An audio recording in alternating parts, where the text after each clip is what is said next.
Hi friends, welcome back to my channel. Friends, Accenture నుంచి application tech support practitioner job రోల్కి సంబంధించి ఒక recruitment అయితే రిలీజ్ చేశారు. బెంగళూరు లొకేషన్లో అయితే మీరు వర్క్ అయితే చేయాల్సి ఉంటుంది. సో దీనికి సంబంధించి క్లియర్ ఇన్ఫర్మేషన్ తెలుసుకోబోయే ముందుగా ఇంతవరకు మన ఛానల్ని సబ్స్క్రైబ్ చేసుకోకుండా చూస్తున్నట్లయితే వెంటనే అయితే సబ్స్క్రైబ్ చేసుకోండి.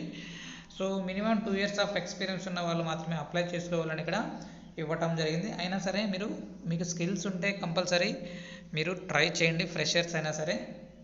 So must have skills service desk management, service desk voice support skills ఉంటే సరిపోతుందని ఇక్కడ ఆ డీటెయిల్స్ అయితే ఇవ్వటం జరిగింది.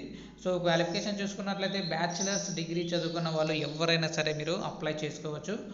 ఎనీ డిగ్రీ అనమాట. BSc, BCom, BBA, BZC, BTech, MTech, MCA, MBA ఎవరైనా సరే మీరు జాబ్కి అయితే అప్లై చేసుకోవచ్చు అనమాట.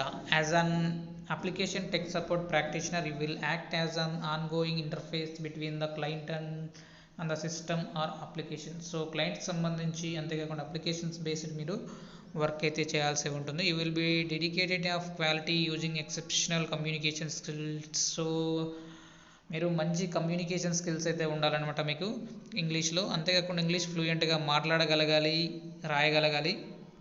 సర్వీస్ డెస్క్ మేనేజ్మెంట్ సంబంధించి వాయిస్ సపోర్ట్ సంబంధించి కూడా మీకు స్కిల్స్ ఉండాలని ఇక్కడ డీటెయిల్స్ అయితే ఇవ్వడం జరిగింది. Document and maintain accurate records of client interactions and issue resolution. So clients interactions సంబంధించి కానీ, అంతేకాకుండా ఇష్యూస్ సంబంధించి, ఇంటరాక్షన్ సంబంధించి కానీ, ఇష్యూస్ సంబంధించి కానీ వెంటనే మీరు డాక్యుమెంటేషన్ అయితే చేస్తూ ఉండాలన్నమాట.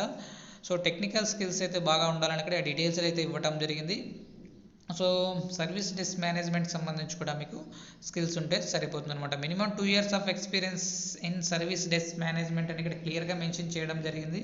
అయినా సరే మీరు ఫ్రెషర్స్ కూడా ట్రై చేయండి, ఏం ప్రాబ్లం అయితే ఉండదు. సో వీడియో నచ్చినట్లయితే తప్పకుండా లైక్ చేయండి. అప్డేట్స్ కోసం ఛానల్ని సబ్స్క్రైబ్ చేసుకోండి. అప్లికేషన్ లింక్ కోసం డిస్క్రిప్షన్లో చెక్ చేసుకోండి. Thank you.